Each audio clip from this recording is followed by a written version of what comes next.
130 с чем-то миллионов русских ведь живет. А почему я не смогу там прожить? Авраам и его семья вернулись к своим историческим корням. У меня такое ощущение было, что здесь хорошо. Есть какая-то напряженность.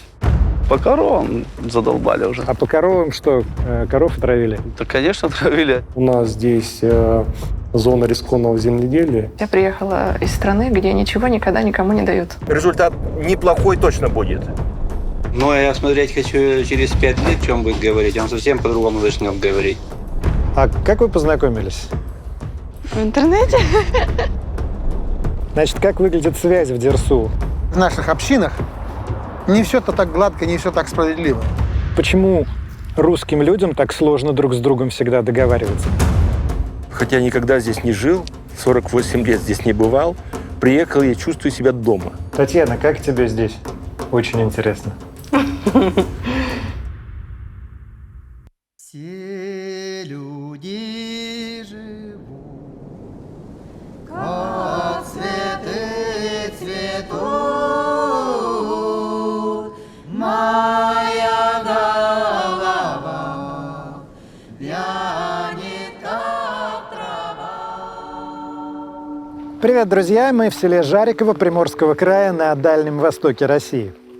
Если помните, 2 года назад у нас на канале выходил выпуск под названием «Староверы» о русских старообрядцах, живущих в Южной Америке.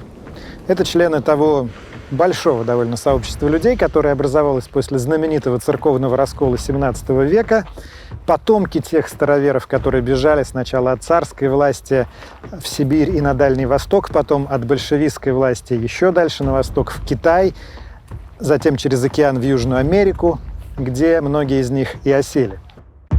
Там, в Южной Америке, эти люди сохранили и свои общины, и свой язык, и свои традиции, свой уклад, а главное, свою веру. Но одной из главных тем того нашего выпуска про староверов было желание и планы многих из этих людей вернуться в Россию, вернуться на историческую родину. Я еду в Россию, вроде как домой. А если я это не сделаю сейчас, когда душа жаждет, и семья готова, а потом я буду жалеть. Во-вторых, потому что здесь принята, действует и продвигается в староверческом сообществе программа переселения. О ней поговорим отдельно. Но, во-первых, потому что для многих староверов это вопрос принципиального выбора. Возвращение в Россию для них всегда казалось важным, потому что, как они формулировали, отсюда ближе до Бога. И мы давно собирались снять продолжение этого выпуска, тем более об этом нас многие просили, и мы оставались на связи с героями того выпуска. Это староверы, а это Москва-Сити. Это у меня, не знаю, это вот если бы я прилетел на Марс, вышел бы из ракеты, а там примерно так же было бы удивительно тебя увидеть, что я здесь. Вот. Но смотрите, мы договорились, что мы к вам приедем обязательно, если вы нас пустите, потому что нам жутко интересно, как вы устроитесь. Но сейчас, в новых обстоятельствах, когда многие едут, наоборот, из России или планируют, нам показалась эта тема не только важной, но и по-новому актуальной. На самом деле, несмотря на события в Украине, староверы продолжают сейчас переезжать на Дальний Восток. В этом году переезжает несколько больших семей. И в том числе переехал Авраам Калугин, человек, с которого мы начинали наш первый выпуск про староверов из Южной Америки, и со встречи с которым начнем и этот, с Дальнего Востока. Там я буду жить, Господу служить, там построю себе келью новую. Здорово живешь. Здорово живешь, Алексей. Здорово живешь. Рад тебя видеть, Авраам. Рад тебя видеть. Этого человека ты знаешь. Привет. Здорово. Давай, давай. Вот и наш дом. Вот это дом. Это второй участок, который мы тоже приобрели. Ага. Где это брошенный дом, но как мы хотим здесь пока сделать мастерскую. То есть здесь у тебя хозяйственный двор получается, да? Да, можно сказать, да. Это все твоя техника? Да, Это Твой комбайн? Комбайн, это жатка его. А так он у тебя на улице стоит, ничего тут не Ничего. случится с ним? Никто Нет, ничего мы его не повредит? пока нет. Но люди, слава богу, никто ничего не делает.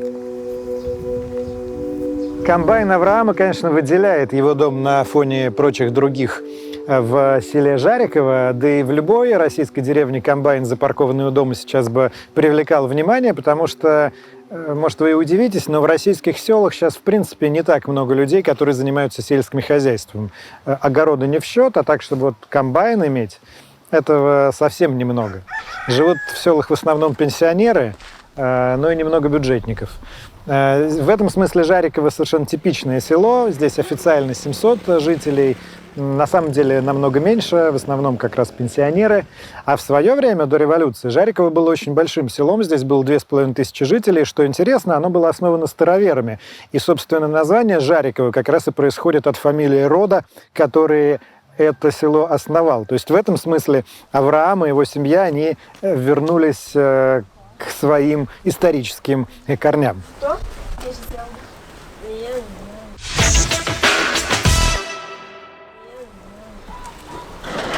Мы здесь стену разобьем и сделаем большие ворота, чтобы даже, возможно, заходила машина, трактор, что... Это, как сказать, на первый год-полтора. Я хочу напомнить, что мы на «ты», не потому что мы хорошо уже знакомы с Авраамом, Да. но у староверов принято обращаться на «ты».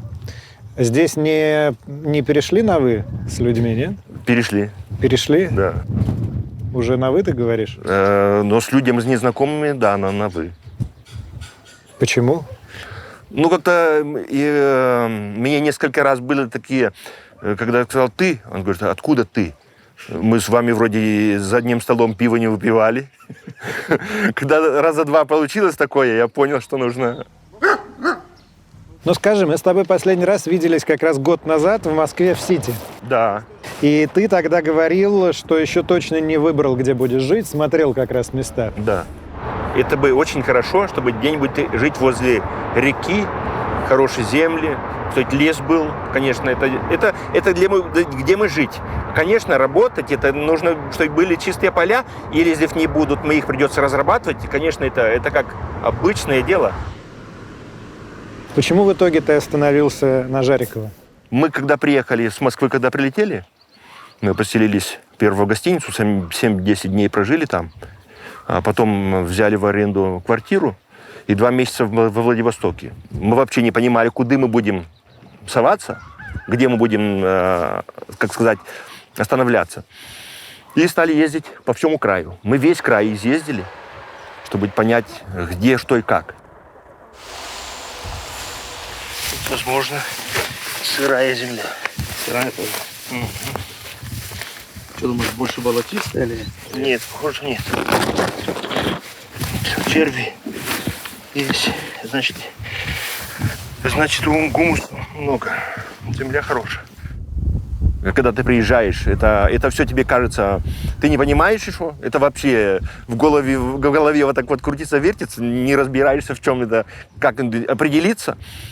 Но у меня всегда была мечта, вот такие вот, где такие сопки, вот такие вот склонные земли, которые, понимая Приморский край, что здесь условия, иногда бывают дожди, и это может быть плохо, если равнина, она долго вообще некуда стекать, это плохо. Я уже... Плохо, потому что ее может затопить? Но просто будут типа большие лужи, и долго не высыхает, некуда стекать. Я хотел уже есть склон. И нам понравилось просто рельеф земель, здесь потеплее, где фрукт растет. Это важно для нас, потому что как бы ни было, мы с тропической страны.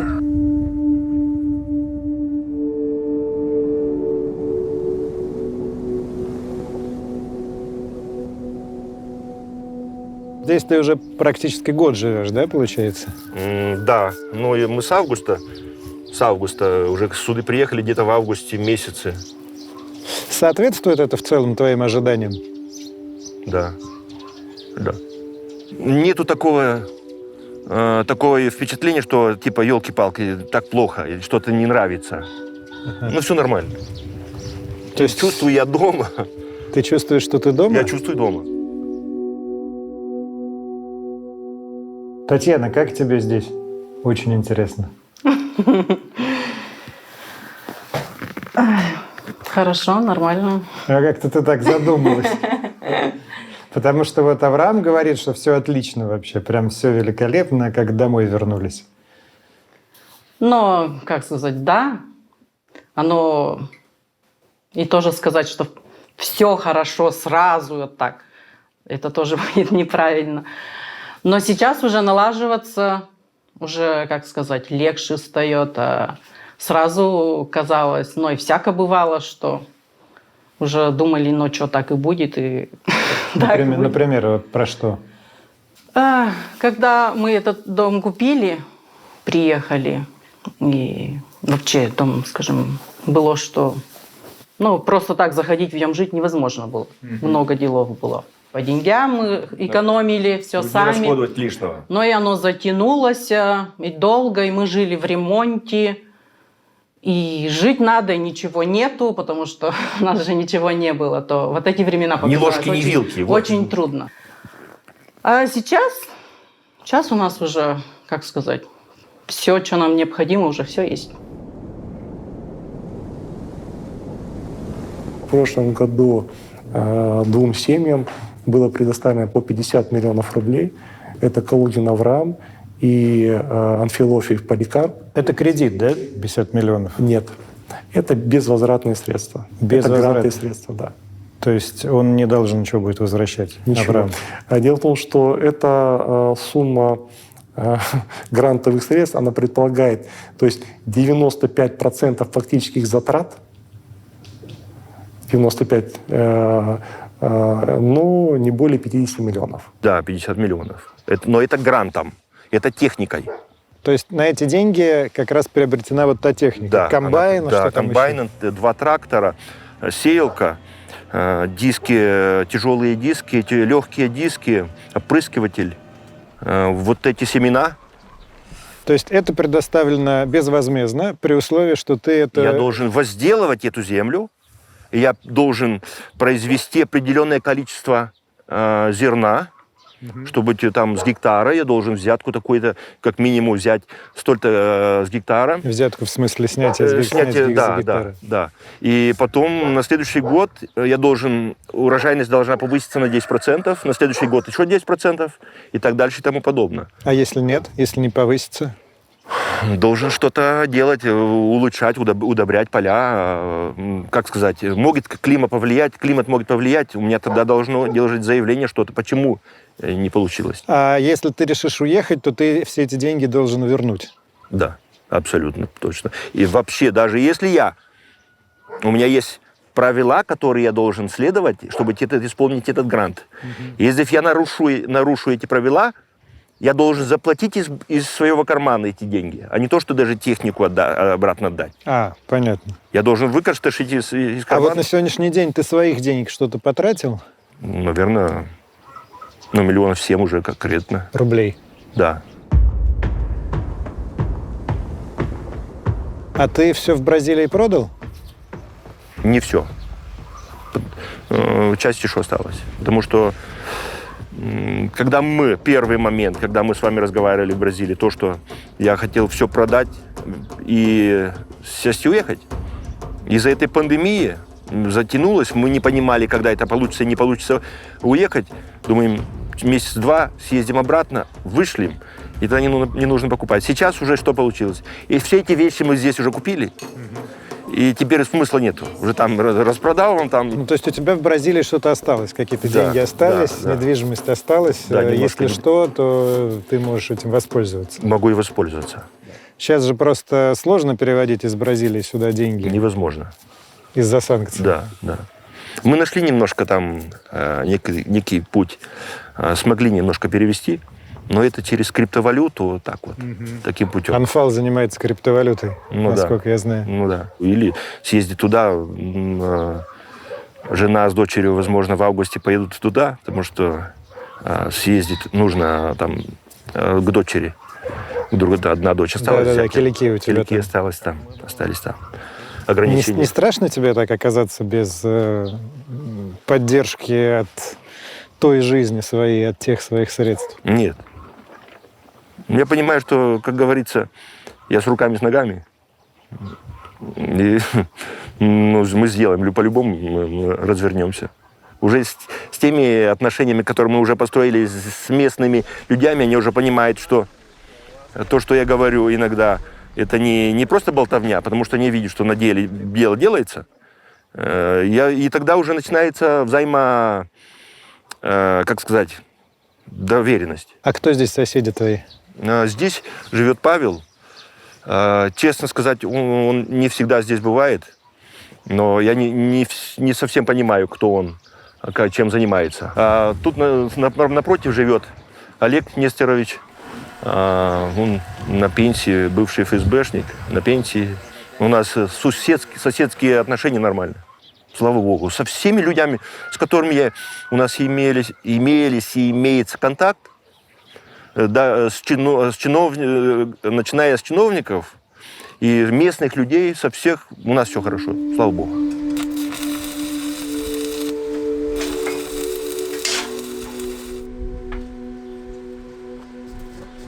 Оптимизм Абрама Калугина может вводить в заблуждение, что все так легко складывается, староверы переезжают, их тут расселяют, помогают. Ну, мы же с вами в России живем. Не все, конечно, так однозначно. Одними из первых сюда переехала семья Ульяна Мурычева из Боливии. И поначалу их поселили в поселке Корфовка, в общежитии, оставшемся от военного городка. Там же жили какие-то асоциально опустившиеся личности, которые курили, кололись, дрались. В общем, все как-то не складывалось у староверов. Поначалу не хотели их долго переселять или не могли, не складывалось, короче. И они в итоге переселились в село Дерсу, которое от цивилизации отрезано вот этой рекой Большая Уссурка, в буквальном смысле отрезано, потому что перебраться можно только по вот этому подвесному мосту. На самом деле раскачивается и очень скользкий, когда дождь. Либо на пароме. Паром ходит по какому-то странному расписанию, мы на него не попали. Выглядит это все, конечно, как в парке аттракционов, но это на самом деле все реально.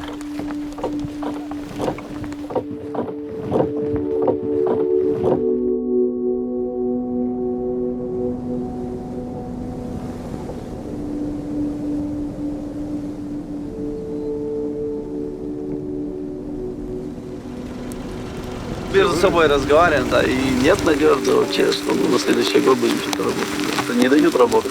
Что такое, я вообще не знаю. А в чем выражается, что не дают работать? Они, я не знаю, то ли неправильно их поглядишь, и что ли могут просто все перерезать, и все, и направить всякие Роснадзоры, нет, короче, кого могут, туда и направить. Вот, например, у меня сейчас тут вот может непорядок быть, масло или что пролило, все вот это как привяжется, тебе некогда будет работать самому. А к вам тоже приезжает какой-то надзор, да?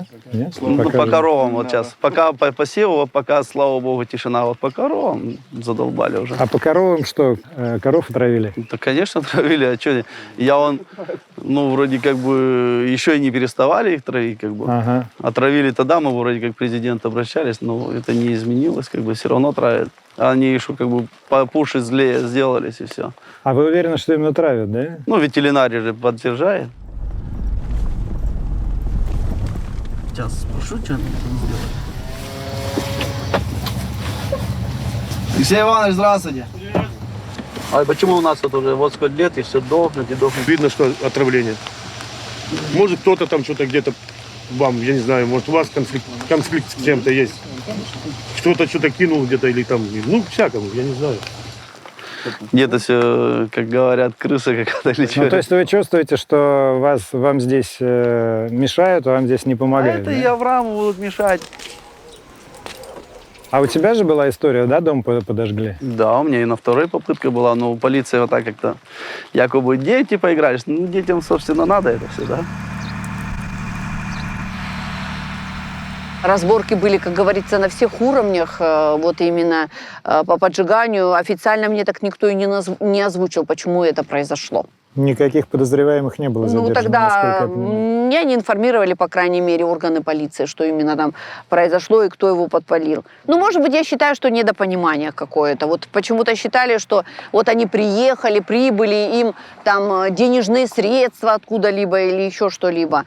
А какие денежные средства? Все те, которые определены законом, Земельные участки, никакого приоритета нет. Выступая на встречах в Дальнем Куте с жителями, я им конкретно говорю, а кто вам запрещал брать эту землю? Мы же им все землю граждане... по программе какой дали? Дальневосточного гектара? И или дальневосточного гектара. И они получили землю по 119-му, как семьи с детьми, 2 и более детей, 3 детей, они тоже это получили. И у них земля арендована. Никто ему не дал ее выкупить или еще что-либо. Все согласно в рамках закона, как и любому жителю Красноармейского района и Российской Федерации в целом. А сейчас я хочу напомнить вам о новом YouTube-канале «Редакция наука». Там вышел уже 4-й выпуск про обоняние. Кажется, это не самая важная способность нашего организма. Однако человек может различать более триллиона запахов, намного больше, чем цветов или звуков. И ладно различать, большинство из этих запахов вызывают у нас эмоцию. Например, от запаха тухлого лука большинство из нас воротит. А вот запах ландышей навевает романтические ассоциации. От чего это зависит и зачем нам это нужно? Можно ли, например, с помощью запаха распознать приближающуюся болезнь? И, кстати, заодно автор этого выпуска, научный журналист Александр Калюжнюк, расскажет, почему ему нравится запах коробок от DVD. Помните такие? Посмотрите. Если понравится, обязательно подпишитесь на «Редакция наука». Там, между прочим, уже больше 100 тысяч человек подписалось.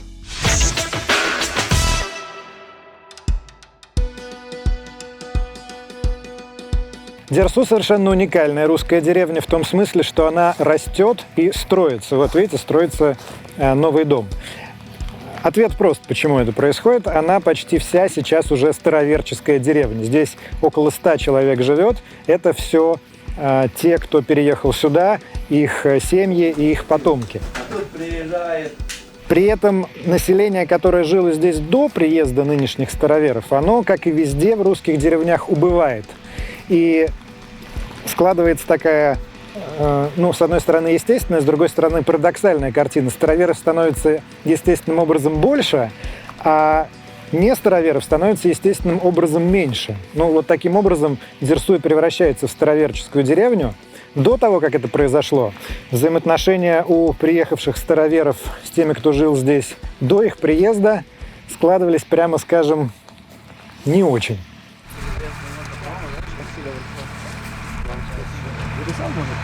Да? У нас всю жизнь было что? Научись уступать, разговаривать. Только собаки лают. А люди могут договориться. То нет. Я вот, например, подъехал, он меня по сое лазит, да? Я ему говорю, а что ты по сое ездишь? Я же тебе сею, ты сейчас проехал, твой сзади поедет. А он? И мать, и все, и пошло. Я с ним так и толком не поговорю. Он поматерился, и все, я его послушал, постоял. Что ты всего возьмешь? Я вообще не знаю. Пошел в полицию, заявление напишу, например, да? Я, например, не насчет своей писали, а насчет другого там, да? Не переговорить. Вам как-то мирно тут жить. А можно все мирно пожить? Все нельзя мирно. Я ему сказал, он на меня матом. Я с ним поспорил, мы с ним в драку. Я уже дрался тут раза 3, наверное. Да? Передеремся к собакам там. Староверы здесь, в Дерсу, стараются жить максимально закрытой жизнью. Один из конфликтов, который происходил у них с внешним миром, заключался в том, что местные бизнесмены, отчасти местные власти, все время хотели и сейчас хотят привлечь сюда туристов, чтобы туристы приезжали, смотрели, как живут староверы, фотографировались. А староверы категорически против этого всегда возражали, потому что они считают, что они здесь не для того, чтобы на них смотрели. И на все вопросы, связанные с верой, с культом, с обрядами, так же, как на самом деле и в Южной Америке, здесь практически не отвечают и просят эти вопросы не задавать. Единственное, что вот я могу сказать, что староверы здесь, в Дерсу, построили себе молельный дом. Он состоит из 3 частей. В первую могут войти мирские, это, то есть все мы. Во вторую часть могут зайти только староверы, и в третьей части находятся у них нет священников, как мы помним, это беспоповцы, но находится староста, который ведет службу. В случае с Дерсу это Ульян Мурачев. Нас хотели перевести в Амурскую область, это мы так уже все поняли. Дал нам телефон, все, приезжайте, мы вам там все условия дадим. Мы съездили, посмотрели, дали земля у меня есть, выделили землю нам всем там по 170 гектар. Мы говорим, мы не готовы сейчас ехать, какие условия вы сделаете первым, но тесть мой туда ломанулись. На самом деле, вроде бы красивые условия, как мы говорили, обещают много, только на ноль приходит. Тоже ничего не дали, да? До сих пор у них даже и не оформлены дома, у которых и даже земля, можно сказать, на чужой земле живут.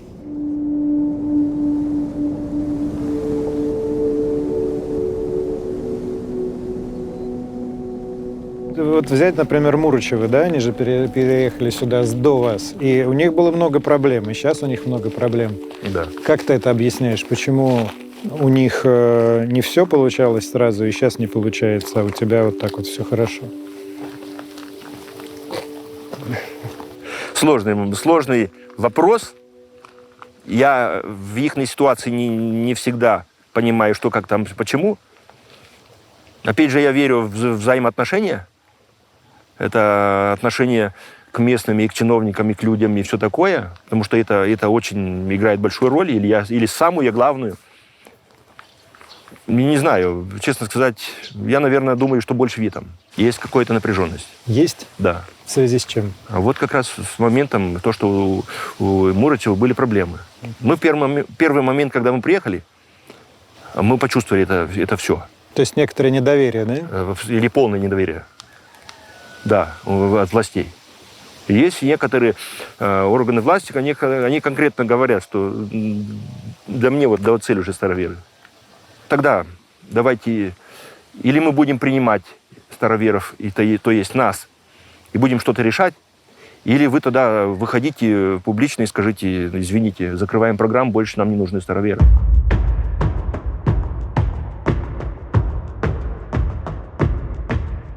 Программа переселения староверов, это на самом деле называется программа переселения соотечественников. Она действует с 2006 года. Официально в конце 2000-х эмиссары Москвы и посольства России начали ее активно продвигать там, где староверы живут, в частности в Южной Америке, и староверы сюда стали переезжать. Почему именно сюда, на Дальний Восток? Ну, вообще в широком смысле на Дальний Восток, там и Якутия, и Забайкальский край входят в эту программу. Потому что здесь много того, что на бюрократическом языке называется залежные земли.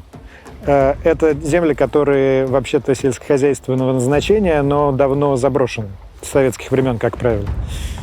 Здесь очень малая плотность населения.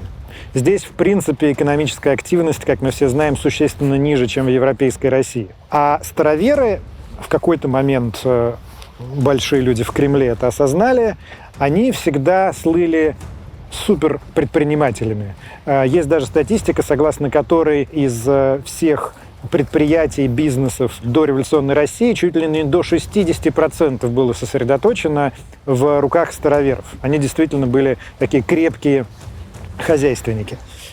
И родилась идея, что если этих крепких предпринимателей взять вместе с их традициями, верой и укладом, перенести на российскую территорию, на Дальний Восток, то здесь они вокруг себя организуют такой экономический бум. Такая была идея. Под эту идею начали выделять немалые пропагандистские ресурсы. Что обещали староверам? В первую очередь землю. Землю в безвозмездное пользование. В Южной Америке, особенно в Бразилии, земля очень дорога, и это был очень сильный посыл. Плюс обещали подъемные, обещали компенсацию за билеты, и это тоже была очень хорошая мотивация. Когда староверы стали переезжать сюда, здесь их действительно встречали, начальство всячески лично участвовало, произносило речи, но, в общем, оказалось, что все, как это есть такое хорошее выражение, на самом деле все совсем не так, как в действительности.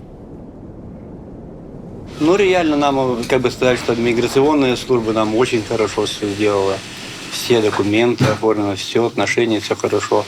Как бы сказать, начальство так сделало. Но как бы было трудности сначала сильные, и как внимание на нас, как бы сказать, что программа еще плохо работала. Сама программа не работает, она ни дотацию никакую не дает, ничего не дает. Не, ну подожди, ну по программе технику же Он получили. тебе еще хуже ничего не даст. Вы же технику получили? Это то, что президенту достукали. А пока президент не знал, что мы получили. То есть у вас один заступник президента? Один, можно сказать. В 2017 году в программе переселения, к тому времени уже сильно забуксовавший, случился новый большой прорыв. В тот год Путин лично встретился с митрополитом Корнилием Старообрядческим в Москве. Произошли какие-то совещания, произошло какое-то переосмысление, и на места была отправлена жесткая команда помогать староверам. Были выделены ресурсы, был существенно улучшен контроль за распределением этих ресурсов на местах. Что самое важное, с того момента тем старообрядцам, которые переезжали, местное начальство, в ряде случаев лично губернаторы, давали свою визитку и наказывали, если что, лично обращаться, чем староверы стали после этого активно пользоваться. В результате, что интересно, те староверы, которые переехали после 2017 года, особенно те, кто, как Авраам Калугин, переезжают сейчас, они оказались в лучшем положении, чем те, кто переехали до, когда эта программа буксовала или совсем-совсем еще только начиналась. По своему менталитету, что ли, ощущения, они как дети, они доверчивые. Но сейчас, слава богу, вот выстраивается уже схема, вот те люди, которые приезжают официально, вот как и Иван Ефимов и другие, там и вот губернатор Дальнего Востока, сейчас вот заместитель есть, которые специально курируют этот вопрос. То есть напрямую есть телефон, даже губернатор сказал, говорит, пожалуйста, мне звоните. Вот Калугин сказал, что вот телефон, это я был свидетелем, как раз были в Островенко. Вот тебе, говорит, моя карточка, вот телефон, если чего нужно, звони, я помогу. Это очень важно, понимаете?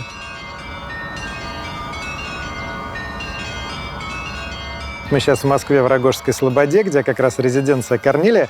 Важно понимать, что те старообрядцы, которые переезжают на Дальний Восток, они не в той же структуре, которую возглавляет митрополит Корнилий, потому что внутри старообрядчества уже после Великого Раскола образовалось несколько разных течений, и одно из основных отличий, возникшие еще 300 лет назад, это как раз разделение на так называемых поповцев и беспоповцев. Ну, соответственно, одни служат со священниками, вторые служат без священства. Вот те, которые переезжают, и Авраам Калугин, и Мурычев, они беспоповцы. А митрополит Корнилий возглавляет поповскую ветвь старообрядческой церкви. Поэтому это важно, то, что он помогает им, и что они его помощь принимают. А я слышал, тебе губернатор дал свою визитку, сказал, если что, звонить. Ну да, у меня его есть контакт, личный контакт. Ты уже пользовался, не? Раза два, наверное, звонил. Серьезно? Да. Я попросил, но не то, чтобы решить, чтобы вот эти люди конкретно что-то, а просто что-то принять, какие-то решения, чтобы дальше как двигаться. Угу. Ну, это мне очень... Помог? Мы несколько раз... Да, помог всегда.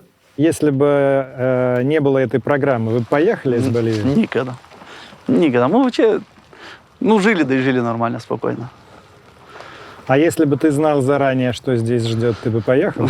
Хотя нас предупреждали. Но мы думали, как бы сказать... кто бы подумал, что так может быть даже. Хотя нам говорили, что вам не дадут ни мясом торговать, ни коров держать, ни сеять вам не дадут. Все. Откуда не знали? И что, в итоге так и вышло, да? Так и вышло. Один в один, капля в каплю. Лежать бросили, лежать бросили, лежать бросили, да несчёсанные, лежать бросили, да несчёсанные. Смотрите, мы в лесу живем, даже. Да. Почему дрова нельзя? А здесь нельзя дрова, да? Вот нельзя, попробуй.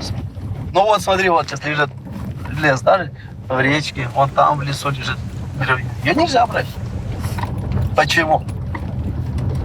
Ну, во-первых, это территория, которая граничит с парком Удыгейская легенда. И, во-вторых, это подходит к ним именно особо охраняемые территории.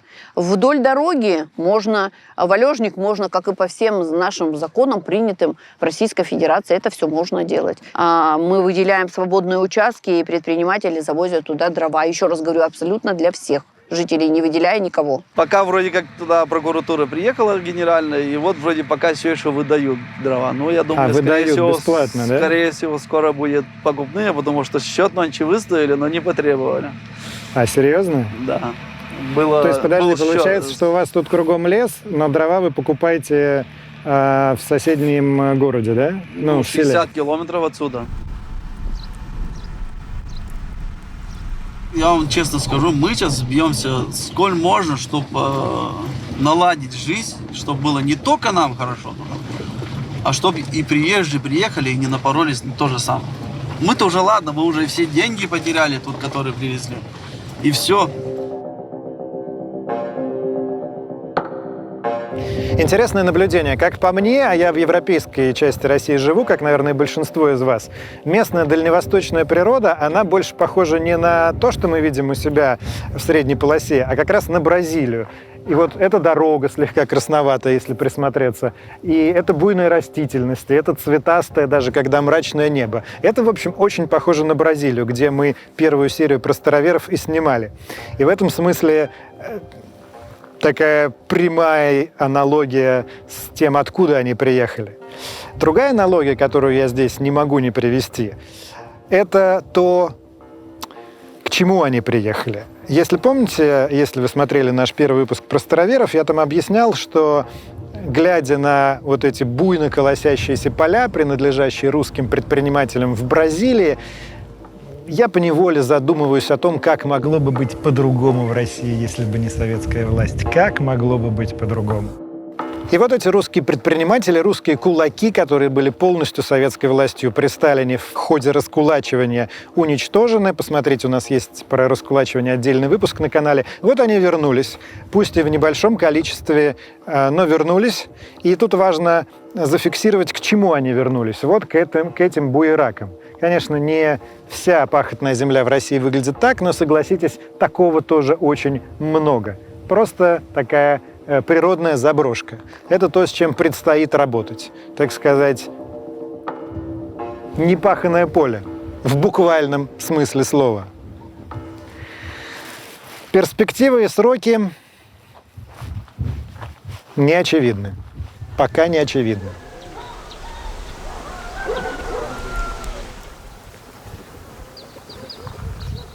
Оно бедное. Село само по себе бедное.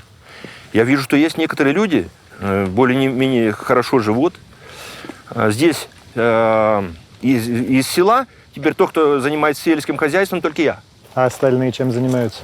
Ну, кто-то просто огородом, кто-то несколько коров имеет, кто-то там кому-то работает и просто здесь живет. Хотя район, он только сельским хозяйством, все окружен сельским хозяйством. Большие компании. Агрохолдинги здесь, агрохолдинги, да? Русагро, Примагро, китайцы. Есть некоторые, но в селе в этом ни одного фермера нет. Тебе не страшно вступать в конкуренцию с этими большими агрохолдингами, у которых все схвачено тут? Ну, я не конкурент. Для их нет. Я буду просто свой мир выстраивать, и где сумею, буду делать, и все. Они большие люди. Они покупают все дешевле, продают все дороже. Я просто строю свою жизнь, чтобы воспитать мою семью, чтобы жить жизнь достойную. Тебе кажется, что можно в России зарабатывать нормальные, достойные деньги фермерством, сельским хозяйством частным? Да. Потому что многие тут скажут, да ну. Многие мне скажут, что да, это глупость.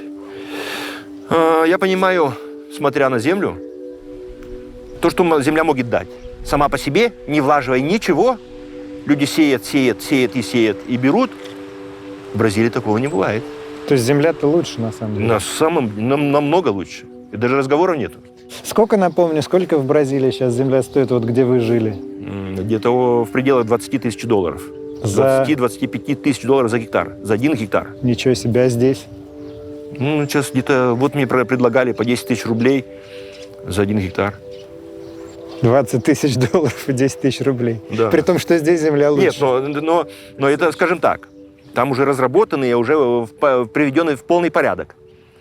Если мы будем покупать брошенную землю, которая никогда не работалась, но она будет 1/3 стоить 20, ну, 7 тысяч долларов конкретно тоже забудешь. Потрясающе. И сколько у тебя сейчас земли здесь? У меня 657 гектар. 600 – это как то, что я могу потом, если я ее обработаю, я могу ее через 6 лет получить в собственность. То есть вот если полями мерить, вот столько полей вот таких, как это, сколько у тебя сейчас? Если тут 17, если в 10 это 170, то это 30, это под 40 полей. Под 40 вот таких полей у Авраама. Ну, оно, кстати, это все поле, оно все заодно. Вот это вот не засеяно. Это просто почему? Потому что пока месть невозможно. Где-то нужно камни собрать, где-то что-то, какие-то проблемы. Потому что, хотя совхоз работал много лет, но они по какой-то причине ни одного камня не собрали. Вот видите, вот кучками мы это уже собрали. А, вот это просто камни лежат, которые вы собрали с поля?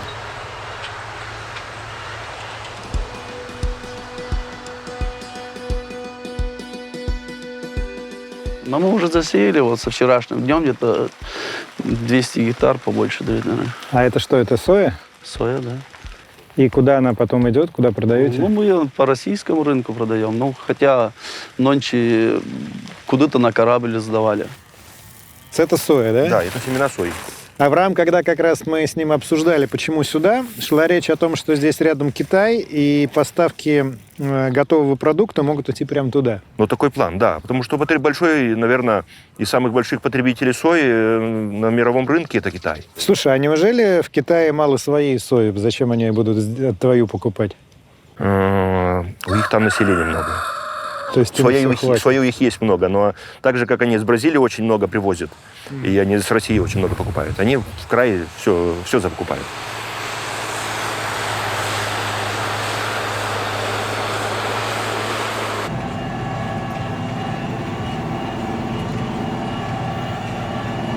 Пожаловались, чтобы технику дали вам больше. Или денег. Вам же надо вот осушать, мелиорацию делать. Придется своими силами что-то покупать, эскаватор или что ли. Ну, эскаватор обязательно. Да, мы теперь уже поняли, что эскаватор необходим. А так, вон, видите? Да. Нет, это... Да, тут нужно делать эти водостеки. Прямо в речку. Туда. Да. Мы теперь поняли это. Но, как говорится, нонче уже нужно делать то, что возможно. Что возможно. Да. Но вы уже какую-то прибыль-то с этого имеете или пока только кредиты отдаете? Нет, кредиты мы ни одни не отдаем, а как бы, знаешь, как сказать, все еще восстанавливаемся, можно сказать. Ну, ночью уже как полегче маленечко. Вот помогли, ну, как бы нам уже помогли, вот, например, да, вот трактор дали, там Роснефть. В 2017-м мытарство жителей Дерсу доходит до совершенно неожиданной кульминации. В деревне неожиданно производят посадку вертолет. Из вертолета выходит заместитель председателя правления компании «Роснефть» Юрий Калинин. Они там в Роснефти узнали про всю эту историю, узнали про староверов, про Дерсу, про сложности и решили помочь. Ну как может помочь компания «Роснефть»? Конечно, деньгами. Староверам перечислено 45 миллионов рублей. На эти деньги они купили себе технику, купили трактора, купили комбайн. Правда, как рассказывают староверы, тут они как-то не очень подробно нам объясняли, не все деньги, не все 45 миллионов они получили. Но вроде по документам все получили. Но учитывая, как здесь вообще разворачивается ситуация, это неудивительно. В общем, за это они действительно благодарны. Комбайны и техника у них теперь есть. Если бы мы только подписали бумагу, это бы вся... Техника была Вячеслава Владимировича Михалева. Вячеслав Владимирович Михалев – это тоже старовер, да, он живет во Владивостоке. Но он не переехал. Якобы старовер. Косит по староверам. Он бизнесмен, да? Да, бизнес-вер. Вот типичная история про то, как здесь помогали староверам. На Елисея Мурычева и еще нескольких человек выходит такой предприниматель из Владивостока, вроде он тоже старовер, правда, поповец, Вячеслав Михалев его зовут, и предлагает совместно создать кооператив, чтобы брать вместе в лизинг технику, брать кредиты. Мурычев соглашается, кооператив создают, вся бухгалтерия, вся бумажная работа на стороне Михалева, а Мурачевы и прочие староверы, они просто работают. Работают, Михалев даже платит им зарплату, правда, договорились на одну, платит меньше, но неважно. Это мелочи и детали. Они, значит, работают. Михалев там из Владивостока тоже занимается делами, решает вопросы. Оказывается, что за кредиты не уплачено. Староверы, оказывается, должны. Начинают разбираться, нанимают аудит. Оказывается, что они должны 140 миллионов рублей. Михалев подает в суд, говорит, вы и мне еще должны. Технику сейчас арестуем, это все заберем. Поле тоже в залоге. Какие-то начинаются типично российские истории про мутки, про ты со мной как разговариваешь, да я там и так далее. Приморье, мы все помним, что здесь творилось в 90-е годы. В итоге Елисей Мурачев так нервничал, что в начале этого года умер от сердечного приступа. И теперь уже его сыновья пытаются сделать так, чтобы хотя бы они не были должны эти огромные десятки миллионов. И сейчас, поскольку, как я уже рассказывал, пришла новая команда из Москвы староверам помогать, сейчас вроде какой-то процесс идет, и как-то с Михалевым власти в Владивостоке пытаются вопрос решить. Банк, когда предоставлял им кредитование на сезонно-полевые работы, им обозначил о том, что, исходя из их финансовых обязательств, у них должно быть не менее 2000 гектар. Соответственно, обозначив вот эти 2000 гектар, фактически их там работало 3 человека. То есть они взяли больше, чем могли обработать? То есть изначально они взяли финансовых обязательств достаточно много. Это за собой повлекло необходимость обработки значительных площадей сельхозугодий. При этом непосредственно тех, кто мог бы работать на этих площадях, их не было. А вы как объясняете причины этой ситуации? Это неопытность или что? Наивность? Я думаю, что в первую очередь это связано с тем, что реально не были просчитаны риски, с учетом того, что у нас здесь зона рискованного земледелия, и те показатели, которые они для себя определяли, они их в течение 3 лет не достигали. То есть они рассчитывали на лучшие урожаи, чем фактически получили? Да.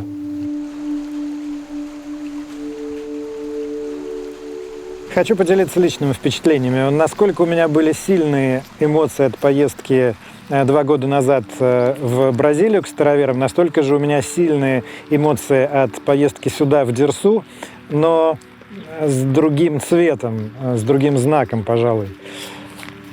Я предполагал, что люди, которые приехали сюда из Южной Америки, несмотря на то, что они самые настоящие русские люди, им будет сложно здесь устроиться. Но я, конечно, не предполагал, насколько вся эта история опять окажется про то, что мы зовем русской хтонью, в том смысле, что вот непонятно, почему русским людям так сложно друг с другом всегда договариваться, почему всегда это выливается в кучу совершенно вроде необязательных конфликтов. И очень все примитивно было бы сводить, как делали многие, описывавшие приезд сюда староверов до меня, к конфликту между работящими, приехавшими из другой цивилизации и из другой исторической эпохи староверами с современным бюрократическим, бездушным русским государством. Это действительно есть. Этот конфликт существует, но все сводить к нему неправильно и примитивно. Дело в том, что здесь мы видим конфликт не только между властью и староверами. Нет, власть во многом пытается помогать, как мы видим, староверам. Конфликты возникают на самых разных уровнях. Между приехавшими и теми, кто жил здесь раньше, между одними приехавшими и другими приехавшими, между одними представителями власти и другими представителями власти в связи со староверами. Все почему-то превращается в какой-то малопонятный и сложно объяснимый для постороннего человека конфликт, где одни русские люди с ненавистью говорят о других русских людях. или с неприязнью. И эта история здесь, в Дерсу, чувствуется с такой силой, что невольно думаешь, что это какая-то карма, которая над всеми нами висит. Ей-богу, не часто бывает, что мне нечего сказать о причинах. Но я до сих пор не понял сам для себя эти причины. Сталкиваюсь я с этим очень много где в России. И здесь, в Дерсу особенно, это сильно чувствуется. А почему это происходит, я не могу понять.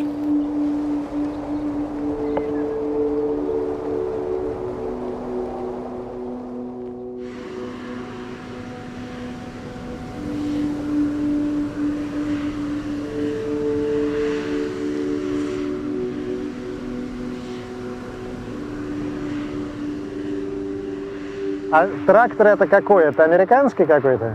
Нет, это белорусский. Белорусский? Да, Беларусь, трактор белорусский. Ты как, ты им доволен? Ну как, этому да. Про этот ничего не могу плохого сказать. А вот который больше, тот да, тот не того. Недоработан? Немножко недоработан. Его на маленький трактор сделаны части, а поставлены на большой трактор. Понятно. И что, он сейчас стоит на ремонте у тебя? Да, он сейчас в поломке, сын уехал запчасти покупать. При том, что он новый был куплен? Да. И уже сломался? Да, уже несколько раз. А почему вы не купите импортный? Но импортный, во-первых, то, что грант не дает возможность купить импортный, только русскую технику, поэтому... То есть грант только на русскую технику? Да. Ты как, собираешься дальше с русской работать, да? Ну, конечно, как говорится, если нету собаки, идем на охоту с кошкой, варианта другого нет. Здорово живешь? Здорово. Меня Алексей зовут, очень приятно. Здрасте. Тут закончил уже? Да, переезжать. Денис тоже переехал из Бразилии в прошлом году, даже позже Авраама. Да. Надо будет грузовик сейчас пригнать. Мы обсудили, у них сейчас, по сути, кооператив. То есть то Денис помогает Аврааму на его поле, то Авраам, наоборот, Денису. И, собственно, кредиты, которые они сейчас берут в рамках этой программы, вернее, гранты, они, соответственно, сейчас Авраам заботится о том, чтобы помочь, чтобы грант дали Денису. То есть сейчас такой кооператив. Но потом они кооператив создавать не хотят, потому что Авраам говорит, что лучше, когда сам каждый по себе. Потому что иначе колхозная получается история, а это плохо, говорит Авраам. Это к вопросу об индивидуальной ответственности и частной инициативе. Какой у тебя бизнес-план? То есть когда ты собираешься уже начать что-то зарабатывать с того, что ты здесь делаешь? Нам нужно. Мы сейчас сеем сою, уже там часть посеяли. И должны до 20-го засеять все. Наш план 250 гектар. По гранту мы это обязаны посеять. И потом где-то в сентябре, в октябре начнется уборка. Но сказать, что это заработок, нет. Потому что это, если мы 250 гектар посеем, а нам еще на 650 гектар мы еще надо раскрывать поля и все это засевать. Нужно эти средства опять поворачивать, покупать опять там удобрения, семена и так далее и тому подобное, чтобы раскрывать дальние поля. То есть по-хорошему заработок чистый придет через 3 года. И я могу сказать одно, что староверы, они истинные предприниматели, у них в крови предпринимательская жила. Я могу сказать о том, что они очень быстро учатся и очень быстро анализируют окружающую обстановку. И очень быстро к ней адаптируются.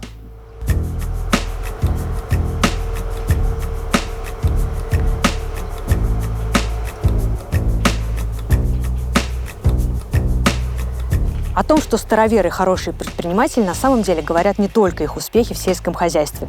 Мы под Благовещенском, в селе Волково, где уже больше года работает сыроварня Агриппины. Она приехала сюда из Бразилии в 2018 году с 15-летним сыном Дамианом. Агриппина – это такой пример современной женщины, которая сама занимается своим хозяйством, сама занимается своим бизнесом и сама воспитывает своего сына. ведет такой нетипичный для женщины из старообрядческой общины образ жизни.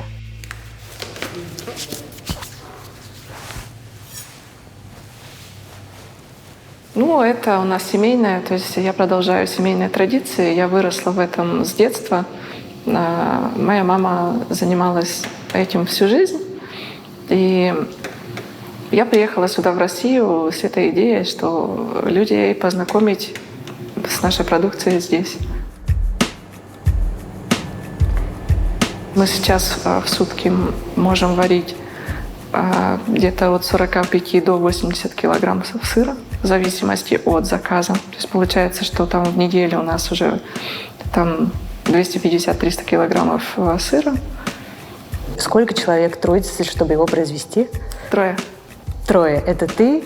Я, мой сын и еще одна помощница, да. И во сколько же начинается рабочий день в таком случае?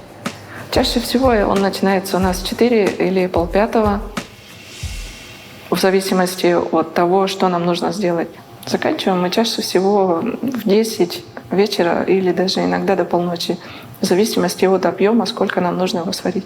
20 часов рабочий день. Каждый день. А выходные-то у тебя есть? Да. Суббота у меня до 12 рабочая. Ну, потом массаж. Массаж. А потом уже все. Воскресенье свободный день. Да, с воскресенья свободный день. И это всегда и всегда. Ну и это церковные праздники тоже. Мы не работаем. Мне очень часто говорят: опять праздник? Есть тут предприниматели, которые столетиями до революции, там, они, чтобы Морозовы, вот я сам из Орехово-Зуева, Подмосковья, представляю, что это начиналось там 17, 18, 19 век. Постепенно, вот они стали так промышленники, которые до революции владели где-то 60-70% капиталов. Да, старообрядцы. Но это же, понимаете, даже не одно поколение, а несколько поколений, которые прошли, передавая, расширяя свое дело. Но я думаю, что и Агриппин, наверное, может быть, уже рынок сыра может в России занять. Почему ты решила вообще переехать из Бразилии в Россию? Ну, наверное, совпало желание познакомиться с Россией, так как дедушка отсюда, так как мы сохранили язык, веру, там, традиции, одежду. Все русское, нас всегда называли русскими, а в России мы никогда не были. То есть о России, по сути, я знала очень мало.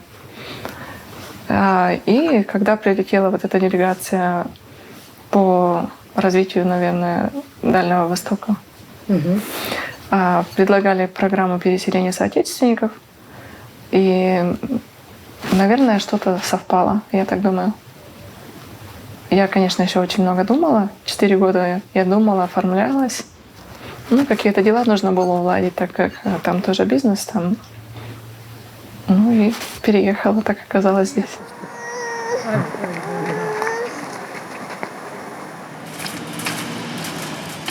Я приехала из страны, где ничего никогда никому не дают. А здесь почему-то люди чего-то ждут от государства всегда. То есть им кажется, что государство им должно. То есть если бы им дали кусок земли, ну, в Бразилии, если бы дали кому-то кусок земли, ну это вообще... Наверное, взгляд очень разный, другой. Если ты взял этот кусок земли, мне кажется, на него должны быть планы. Он должен быть тебе нужен. И, естественно, найти, что на нем делать и как его применить, оно должно отложиться до того, как ты его возьмешь. У тебя, получается, в этом году первый урожай будет, да? Первый урожай будет. И какие у тебя прикидки уже есть? Какой будет? Ну, это сложно, что сказать. Сейчас мы не 100% что понимаем. Делаем максимально хорошую работу по своему знанию, чтобы посеять хорошо, обработать поля хорошо, посеять хорошо. Будем технические обработки культур делать, стараться максимально эффективно, хорошо. А результат неплохой точно будет. А он может быть очень хороший, а тут или не совсем хороший. Ну, мы также понимали сначала, как Авраам сейчас понимает. Но я смотреть хочу через 5 лет, что он будет говорить. Он совсем по-другому начнет говорить. Как столкнется с такими же проблемами, как мы столкнулись, начнет тоже говорить. Пока он просто еще не столкнулся, и он не соображает, чем может его встретить в будущем. Сразу записал. А ты думаешь, он зря приехал, да? Не потому, что зря. Просто зря мы живем даже на свете. Получается. А как бы сказать, что вообще, как вы говорите, что почему вы сомневаетесь, почему оттуда туда едут, потому что всегда кровь тянет на свою историческую родину человека с детства даже если. И получается, что всю жизнь, сколько мы там жили, всегда нам было интересно, что в России жить. Но жизнь, да, в России, у нас дед даже говорил, если бы не было гонения на веру, мы бы никогда тут не пошли, хотя бы какая власть ни была.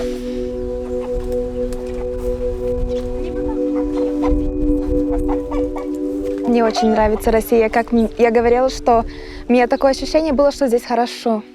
Так и есть. Мне здесь хорошо. Это Анфал, сын Авраама, который нас всюду возил в Бразилию, кстати сказать. И жена Анфала Пелагея. За это время у них родилась дочь. Дочь зовут? Алла. Алла. А ты тогда говорил 2 года назад, что ты не хочешь переезжать. Я отлично помню. Что изменилось? Вот это, наверное. Правду сказать. Как она родилась, посмотрел на нее разно, правда, начал думать. И я уеду тоже в жизнь. Поразнее все будет, чтобы с нуля начинать. И я собрался и поехал опять, и все. Не жалеешь? Нет. Конечно, когда ехал, выезжали оттуда, не знаешь, куда ты едешь. Как еще я первый раз тут. Дядя-то раньше ездил. Но приехали, и, правда, серьезно сказать, мы лучше, чем мы думали. Мне лучше? глянется. Да, мне лучше, я лучше, чем я думал. Я боялся тут. Но пошло все нормально. А у тебя же, в отличие от Авраама, гражданства еще нету? У меня еще нету. Вот, как раз звонил. Я на этой неделе должен прийти гражданство. Дожидаю еще. И у тебя тоже будет гражданство, да? Да, это... А вы же живете отдельно уже? Отдельно, да. Сколько там 2-3 месяца тут прожили, и тогда сумели другой дом купить. И... Тоже в Жариково? Тоже в Жариково. Вот то, что называется инфраструктура, магазин, поехать, больница, что-то есть здесь в округе? Вы уже разобрались? В поселке больница, скажем про больницу, я там еще ни раз не был. Был раз, хотел сделать анализ крови, потому что я точно был с ковидом хворал. Но хотел сделать, потому что, бог знает, что-нибудь там. Чувствовал себя не очень. Уже взяли, у меня, как называется, кислорода в крови было слабовато. Ничего себе. Да. Но не получилось в тот день, а потом пошел на улучшение так и больше не было. Есть. А вы прививались? Нет. А вам нельзя прививаться? Почему? Дело не в том, что можно или нельзя. Я считаю, что не нужно. Почему? Кто знает. Как сказать, есть какие-то свои опасения, то, что лишновато искусственного. По поводу и ковида, и все такого. Как ковид вы пережили? Болели ковидом? Ковидом? Болели, да. Собственно, не знаю, ковида нет, но что-то было такое. Да? Да. Не прививался никто, я так понимаю. Нет, пока, слава богу. Откуда болезнь у нас? Свыше. Свыше в обучении, я думаю, оттуда и защитят. Связь есть в Дерсу? Нет. А как же вы? Если скорую вызвать? Да, таксофоны есть. Значит, как выглядит связь в Дерсу? Мобильной связи здесь нет, просто 0. Здесь есть таксофон. Вон, видите, девочка разговаривает по таксофону.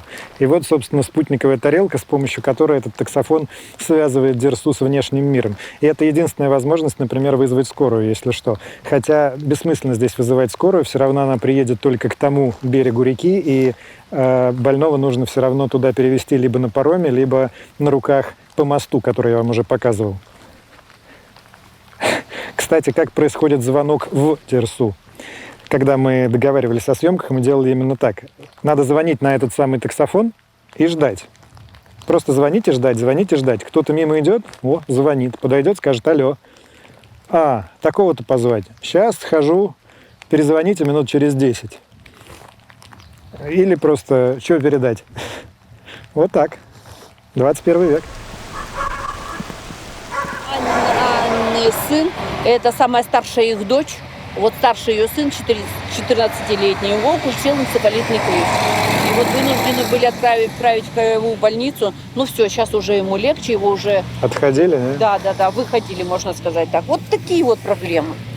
А как же сейчас до больницы? На скорой, да, отправляются? Или через паром? На скорой, потому что он находился в бессознательном состоянии. Ничего себе. Ну, а если нужно, то отправляем же этим вертолетом. У нас санавиация серьезно? работает, да. Летает туда вертолет, если что? Ну, прилетает сюда, забирает какую больницу и возит. Ну, но рожают они в нашей больнице. А рожают они все-таки в больнице, да? Да, рожают они в больнице, да. Ну, вот сейчас там беременные есть. Я думал, дома, честно сказать. Нет, в больнице рожают.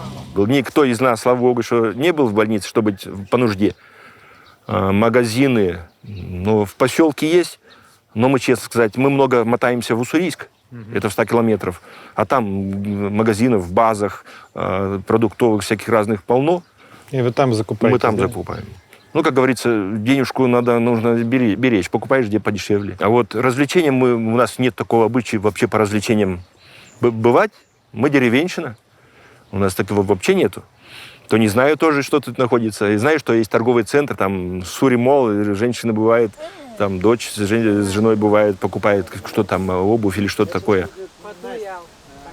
Солнышко заходит, и темнеет день. Сколько детей у тебя?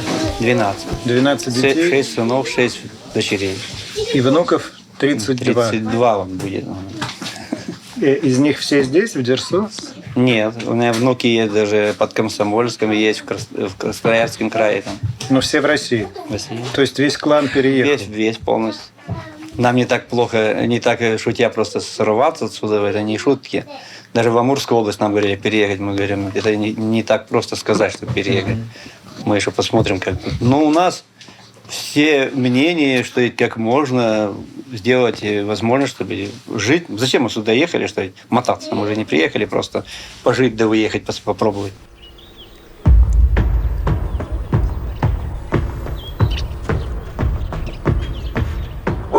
Тема переезда на ПМЖ в другую страну, как вы понимаете, в этом году очень актуальна. Про это много говорят и пишут, в основном про переезд из России.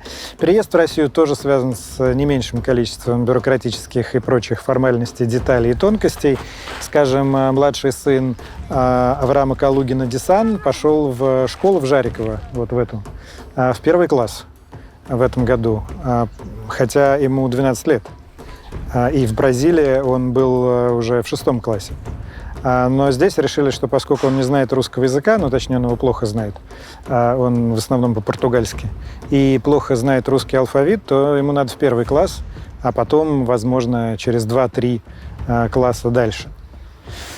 Кстати, староверы вообще не все отдают детей в школы, именно потому что они привыкли жить закрытыми сообществами, и многие обеспечивают детям домашнее обучение.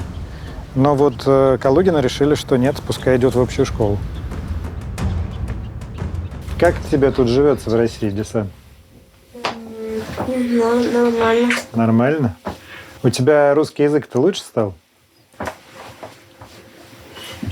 Да. А с кем ты тут общаешься? В школу ходишь? И как тебе там в школе?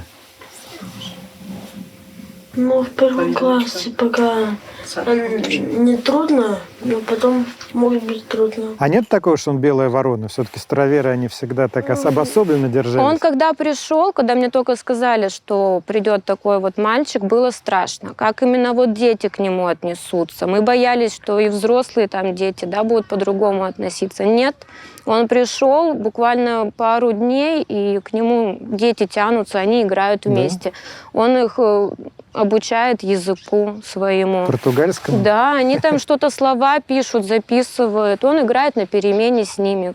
Нет, такого нет. Отличий незаметно. А как вы вообще отнеслись здесь к тому, что староверы к вам поселились? Да, спокойно. Приняли. Стараемся, что наказывать то, что старайтесь не Наказывать не в том смысле наказать. Да, но в смысле дать наказ. Да, дать наказ, да. И чтобы не было того, чтобы со всеми там играть, или, как сказать, гулять со всеми, то больше держать в своем кругу. А там есть какой-то свой круг в классе? Нет, я имею в виду, чтобы когда... Не то, чтобы иметь друзей по всей деревне. Не Вот надо. в школе он имеет могут все друзья быть. Так же, как у нас с бразильцами там было. Когда дома со своими. Так же, как я. Вот я могу иметь десятка друзей и знакомых, но к которым я не буду в гости ездить, и они, к сожалению, не смогут мне в гости приехать. Просто потому, что, как сказать, у нас не принято. Ну, то есть вы к себе зовете только своих, да? Да, только своих.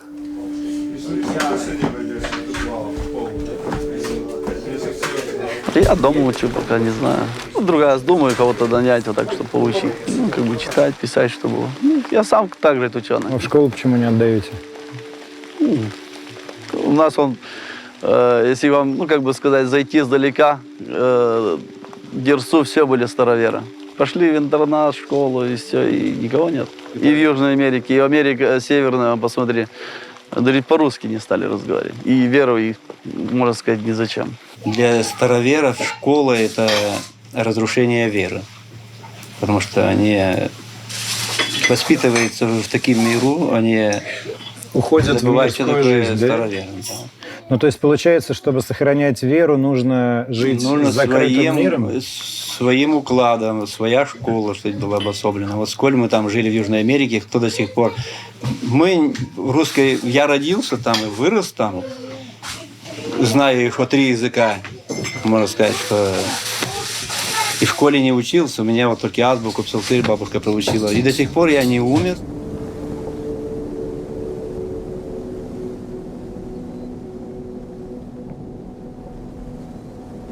Вот эта тема, что надо максимально уединиться, отделиться, отгородиться от внешнего мира, она что в Южной Америке, когда мы снимали, звучала среди староверов активно, что здесь в России звучит. Потому что, как вы уже поняли, многие староверы считают, что если сливаться с внешним миром, если детей в школу отпускать, то в результате многие люди будут проникаться этими мирскими, как здесь говорят, идеями и из общины выходить.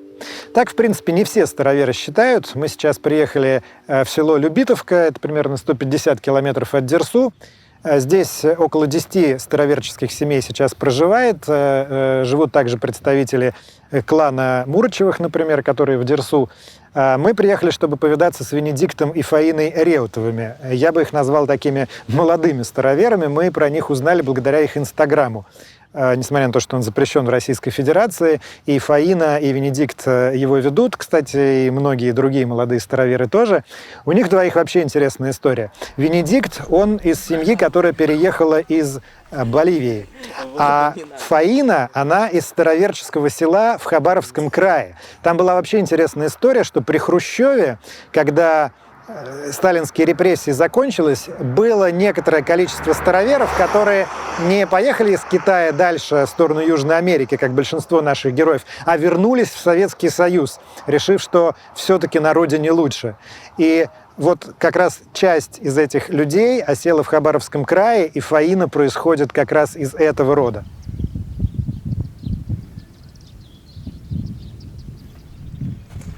Сейчас вы живете в этом контейнере. Контейнер, да. И давно Да. вы в контейнере живете? С 18-го года. Понятно. Привет. Здорово. Так, и значит, сейчас ты строишь себе дом, правильно? Не себе, а нам. А на какие средства дом строится, если не секрет? Часть своих и ипотека. То есть это не специально что-то для переселенцев? Нет, это обычная ипотека. Пошел в Сбер, ипотеку взял. Ага. Ну, правда, это для Дальнего Востока, то есть она льготная, и дальневосточный гектар, то молодая семья, и под 1,3%. Ну, правда, только 6 миллионов дали, а остальное там, со своих будем. А как вы познакомились? В интернете? Ну как, Facebook там, то есть написал, начали общаться и все. Ты же специально искал, чтобы это тоже была староверческая семья?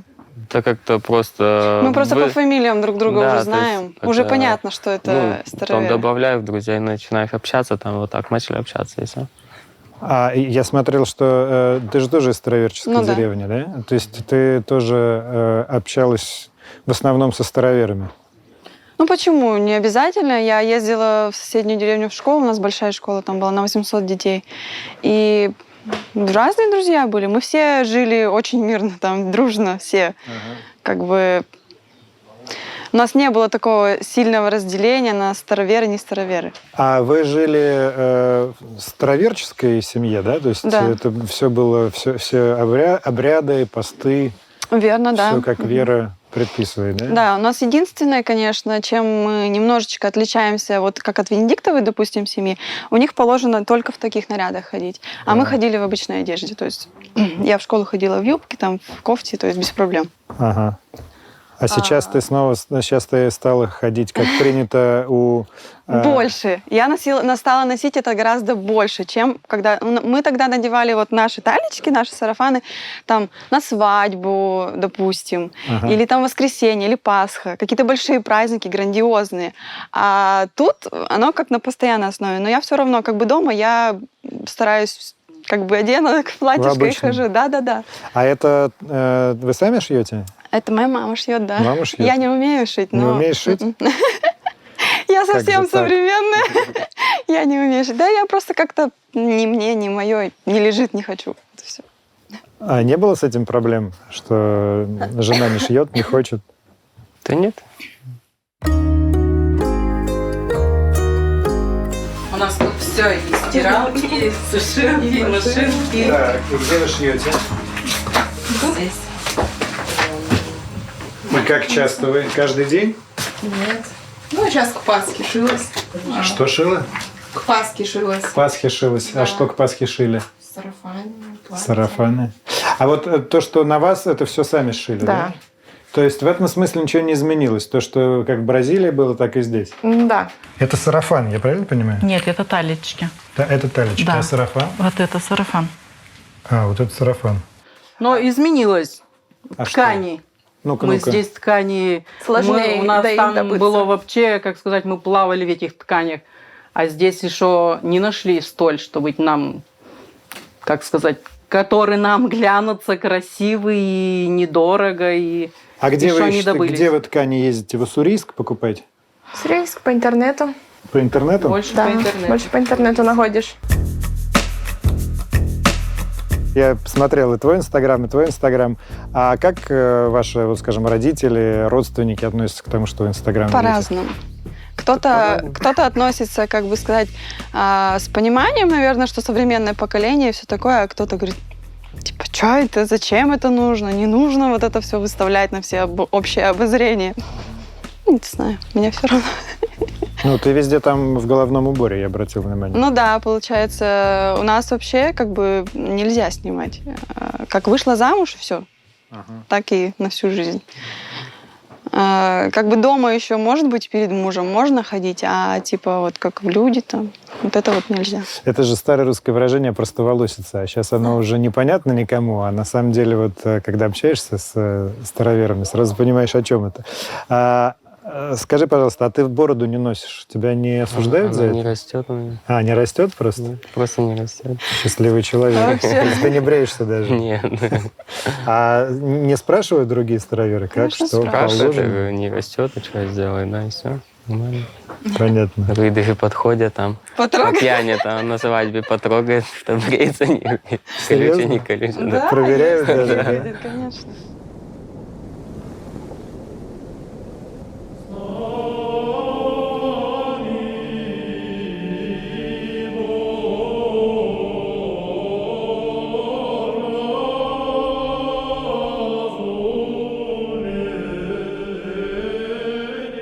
Помню, что мы говорили, когда в Бразилии были, да, что молодежь сейчас интернет, соцсети, и в целом сложнее стало сохранять веру свою. И как я понял тогда, что одна из причин переезда сюда была именно в том, что здесь это будет делать проще.